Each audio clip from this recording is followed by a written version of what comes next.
MMA Central, huh? A new contender on the block. Because I'm fat, fat, fat. Shampoo, really bad. You know I'm fat, fat, fat. What it do, bedtime crew? Hey, listen, man. Garn versus Volkov, what do you think? I got Volkov, dude. This is Swolkov we're talking about, man.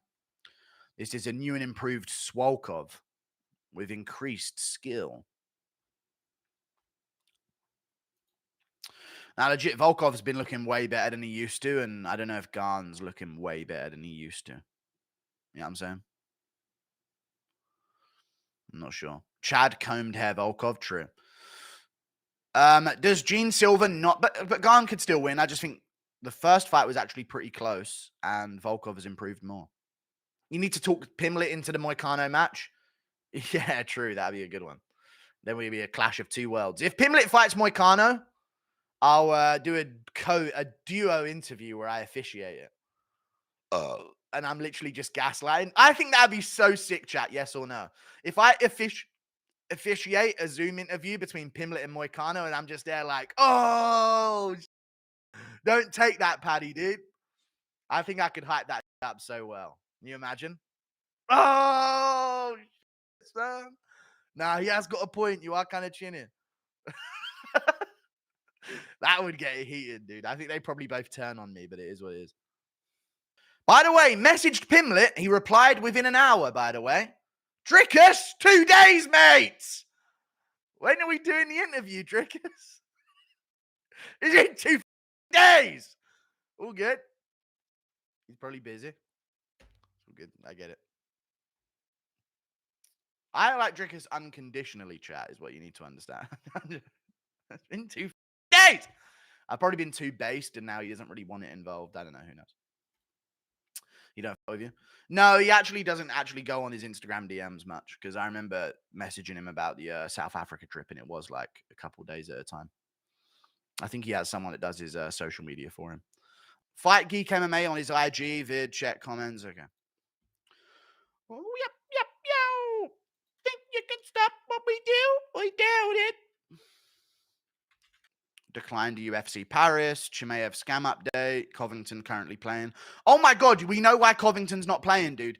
He's up chips against professional poker players. 368,000. He's winning. You know what I mean? He's beating professional players. People were telling me that these people that he's on the table with are legit professional players. And Colby's up to like 368,000 against them. And they're all down money, which is kind of insane. Like he's whooping the whole table of pros pretty much, which is actually difficult because in poker, the more you win, the tougher the tables get, right? Because that's how they essentially balance it out, you know? The most you made off one video.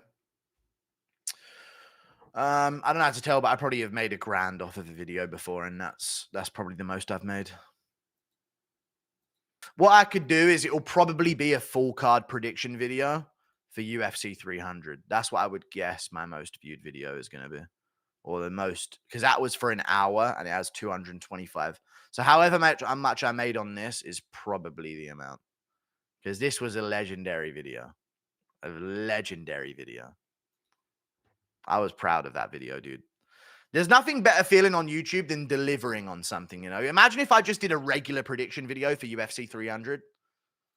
But no, we blew out the... Oh my God, okay, that's the most money. Do you want to know how much money I made for my UFC 300 predictions video? It's the most money I've ever made on a video. 100%. It's like 1.3 thousand I made off of it.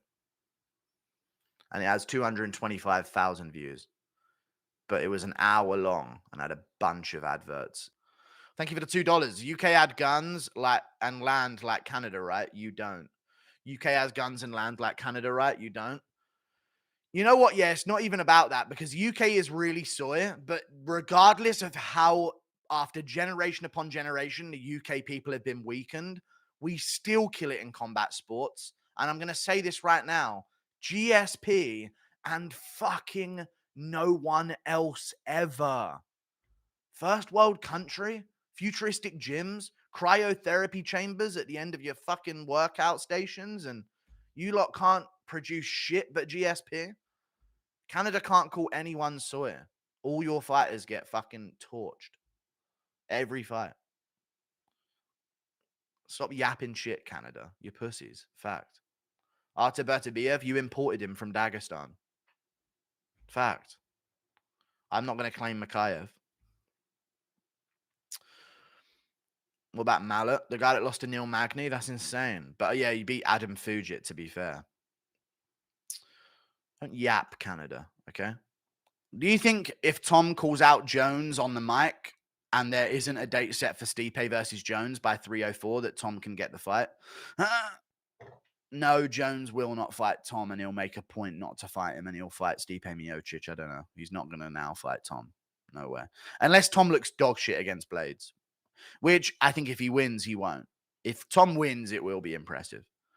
But, you know, that was wet. Yeah, I know. It was a fart. Thought it was signed in November. Yeah, apparently it is. So we'll see. They're probably going to announce it on fight week just to try and piss off Tom Aspinall. I can see it.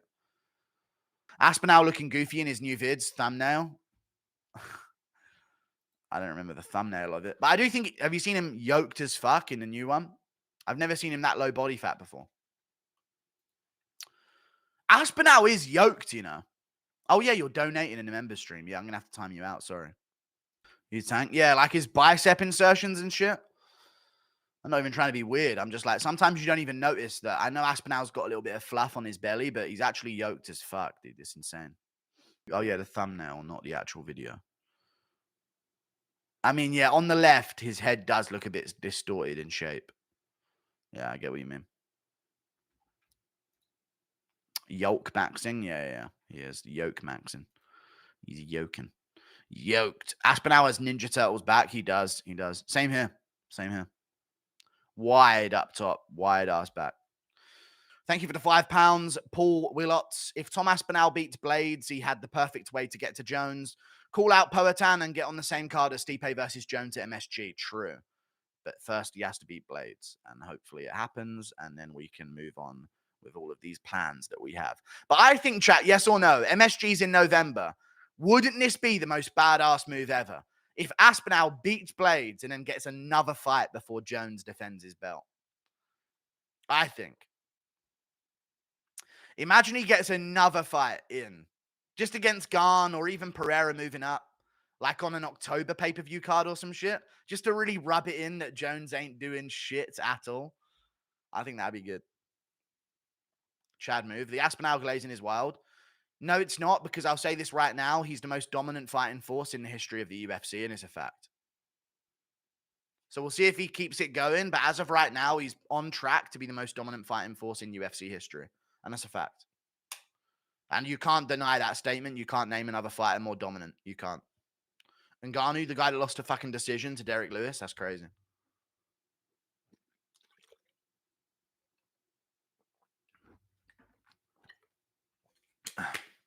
Hamzat, the guy who went to a split decision with Gilbert Burns. Crazy. Pavlovich was essentially Aspinall's Gilbert Burns. He took it on a week's notice and slumped him in a minute. Khabib, a guy that lost to Gleason Tebow, went to decisions throughout most of his career. It's insane. Aspinall has had an average fight time of 1 minute and 10 seconds. Never even seen a decision in his entire career. Barely even take shots. John Jones literally lost fights. Other than a knee injury, Aspinall has faced zero adversity in fights where his knee hasn't spontaneously combusted. It's the most dominant fighter in UFC history. Pereira could have got a decision against him against Bruno Silva. Should have won, but, you know, it was a close fight.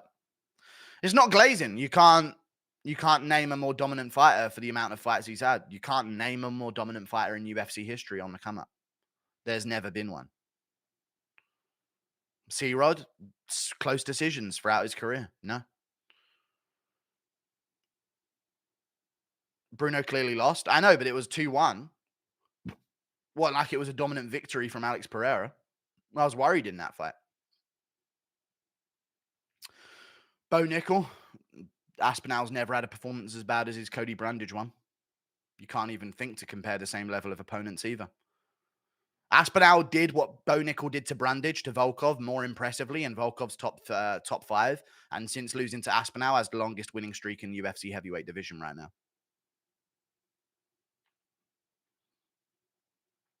Arlovsky, he landed 3 punches on Aspinall. Other than that, Aspinall beat the shit out of him for the first 3 minutes of the first round and then submitted him immediately in the second round. I don't know why people talk about that like it's a fraud check. He got hit with 3 punches. Ooh.